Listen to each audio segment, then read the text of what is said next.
All right, All main right. card time. First fight up, Mateusz Gamrot versus Jalin Turner. And you got Gamrot coming in here on short notice, coming off a loss against Beneil Dariush. Who's Jalin Turner initially supposed to fight? Well, I can check that out right now, actually. It was supposed to be against Dan Hooker, that's right. And then Dan Hooker, I think, has like a broken hand or something at the He moment. did. Hmm. Yeah, I think this is a tough fight for Jalin Turner, but Jalin Turner's a big dude, 6'3", 75-inch reach. That's a 5-inch reach advantage over Mateusz Gamrot.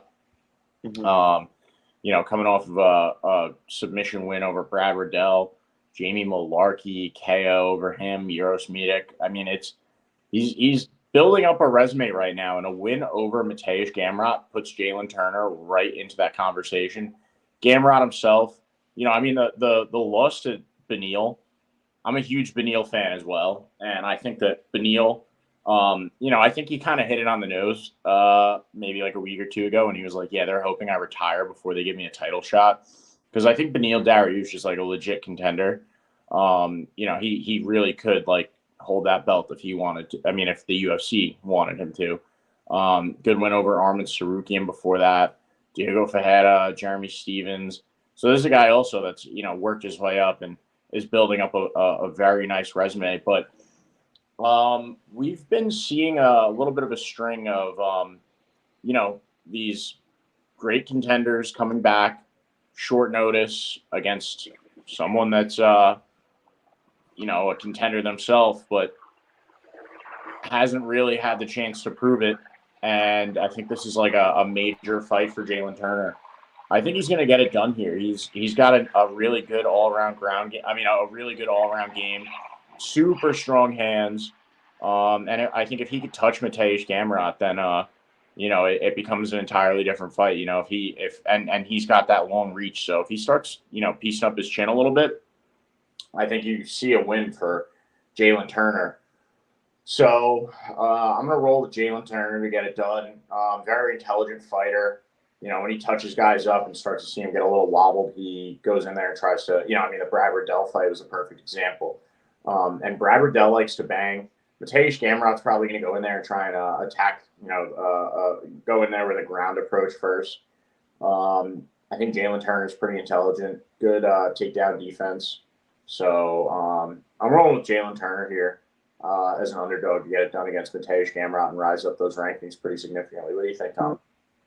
Yeah, I'm really torn on this one because you do have Gamrot coming in on short notice. He said that, I think he was out traveling or something with his family, and then he had to jump right into a camp. So, obviously that is going to be a little concerning for Mateusz Gamrot taking this on basically, what is it, like 2 weeks notice, 3 weeks notice.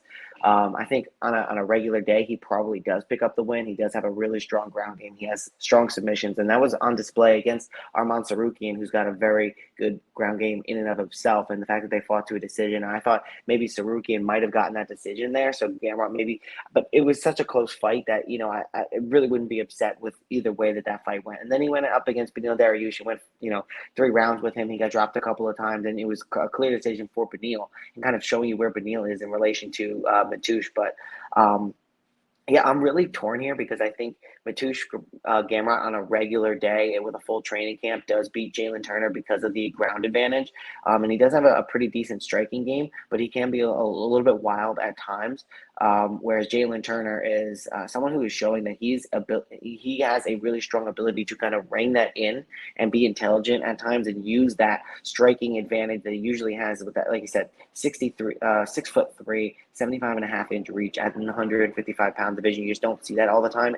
I don't know how long he's going to be able to stay in the 155-pound division. I mean, he's 27 years old, and typically those weight cuts only get harder as you get older. So I feel like Jalin Turner really wants to step on the gas here, and a win over Mateusz Gamrot, even on short notice, would do that for him. And he has the power in his hands. He's going to have that reach advantage, and he doesn't have a bad ground game. But Mateusz has definitely the stronger ground game, I would say. And the hand, I would probably go to Jalin Turner, and then you got to go reach Jalin Turner. And then because he's already been training for a fight, I would also go that. But the other thing is Jalin Turner was training for probably a striking battle with Dan Hooker, and now he comes in against a primarily ground opponent against Mateusz Gamrot. I actually am going to side with Gamrot because for whatever reason, I just can't put my full weight behind Jalin Turner. Maybe that's a mistake, but I just am kind of siding with Gamrot. I think the ground game is going to be the differentiator here. And I think because he's got 2 or 3 weeks, he's going to get into reasonably good shape, be able to make the weight, and put that ground game on display. Mateusz is one of the top guys in the division, and that doesn't mean that Jalin Turner is not, but I just think Jalin Turner in the lead up to the Dan Hooker fight, he just basically has been given, even though his opponent's coming in on short notice, he's been given a much harder opponent. Mateusz Gamrot beats Dan Hooker 9, 10 times out of 10. So, good. I think this is a really great fight, really interesting fight, especially with everything that's surrounding it. I'm going to ever so slightly lean Mateusz Gamrot. A lot, that's, I guess, everybody is thinking maybe that. Maybe I'm a follower. But, I do like for plus 140 on Jalin Turner. He does have all the pieces to get it done. So, it'll be interesting. And again, like I said, Mateusz got dropped a couple of times in that Beneil Dariush fight. Coming around, in less than 4 months' notice, I wonder how that's going to impact one way or the other. Only 32 years old, so it's not like he has a ton of accumulation of damage here. But, it's a very, very intriguing fight. I probably wouldn't bet this, to be completely honest, unless I'm taking the dog on Jalin Turner, because I feel slightly for Mateusz, but if it's minus 170, I don't feel like laying close to twice my money on Mateusz, though. No, I definitely agree with that. That's part of why I am taking Jalin Turner, because I think he's a high value bet here, and it's a major test, and I'm starting to think that maybe Jalin Turner's a legitimate contender. So. I like Jalin Turner a lot. Yeah, so he's at least going to be, floating around the upper echelon of those rankings, at least at some point in his career. And big guy, strong guy. So I'm willing to stake the underdog here. Ride with him a little bit. All right. Well, this is a fight that I'm not going to